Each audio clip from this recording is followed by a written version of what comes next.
Chaque jour, Charles et Carole vous présentent la leçon de l'école du sabbat.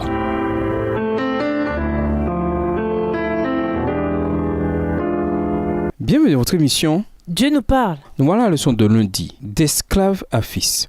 Tandis qu'il était emprisonné à Rome, Paul rencontrait un esclave fugitif, Onésime, qui s'était enfui depuis Colosse jusqu'à Rome. Paul se rendit compte qu'il connaissait personnellement le maître d'Onésime.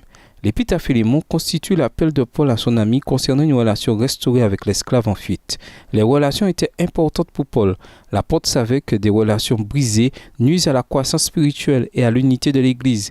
Philémon était un dirigeant d'Église à Colosse. S'il nourrissait de l'amertume envers Onésime, cela forcerait son témoignage chrétien et le témoignage de l'Église auprès des non-croyants. Lisons Philémon 1 à 25. Quel principe important sur les relations restaurées trouve-t-on ici? Souvenez-vous, le mot-clé est principe. Philémon, les versets 1 à 25. Paul, le prisonnier de Jésus-Christ, et Timothée, notre frère, salue Philémon, notre cher ami et notre collaborateur, ainsi qu'Apphia, sa sœur, Archippe, notre compagnon d'armes, et l'Église qui s'assemble dans la maison. Que Dieu notre Père et le Seigneur Jésus-Christ vous accorde la grâce et la paix.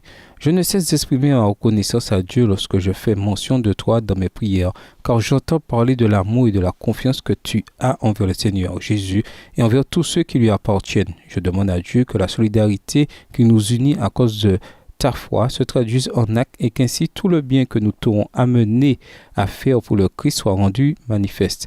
Car j'ai éprouvé une grande joie et un grand encouragement en apprenant comment tu mets ton amour en pratique. Frère, tu as en effet réconforté le cœur de ceux qui appartiennent à Dieu.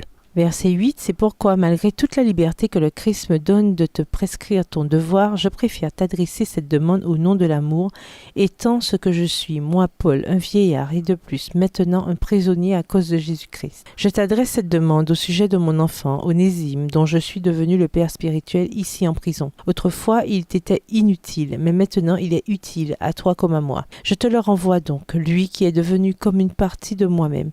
Personnellement, je l'aurais volontiers gardé auprès de moi. Il aurait pu ainsi me rendre service à ta place, alors que je suis en prison à cause de la bonne nouvelle.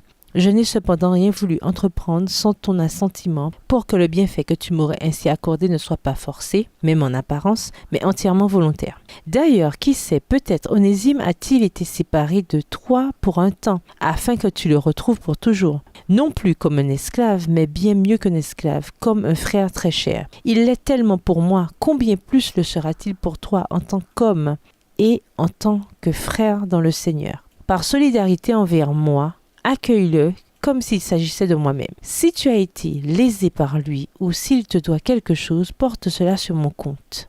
Verset 19. J'écris ce qui suit de ma propre main. Moi, Paul, je te rembourserai ces dettes, et je ne veux pas te rappeler ici que toi aussi tu as une dette à mon égard, c'est ta propre personne. Oui, frère, fais-moi cette faveur à cause du Seigneur. Réconforte mon cœur pour l'amour du Christ. Je t'adresse cette lettre avec la certitude que tu répondras à mon attente. Et même, je le sais, tu feras encore plus que je ne demande. En même temps, prépare-moi une chambre. J'ai bon espoir de vous être rendu bientôt en réponse à vos prières. Epaphras, qui est en prison avec moi à cause de Jésus-Christ, te fait bien saluer, de même que Marc, Aristarque, Démas et Luc, mes collaborateurs. Que le Seigneur Jésus-Christ vous accorde sa grâce. À première vue, il est quelque peu surprenant que Paul ne dénonce pas plus vigoureusement l'esclavage. Mais la stratégie choisie était bien plus efficace. L'Évangile idéalement renverse toutes les distinctions de classe. Galates 3, le verset 28, Colossiens 3, les versets 10 et 11. L'apôtre renvoya Onésime à Philémon, non comme esclave, mais comme son fils en Jésus et comme un frère bien-aimé dans le Seigneur. Philémon 16.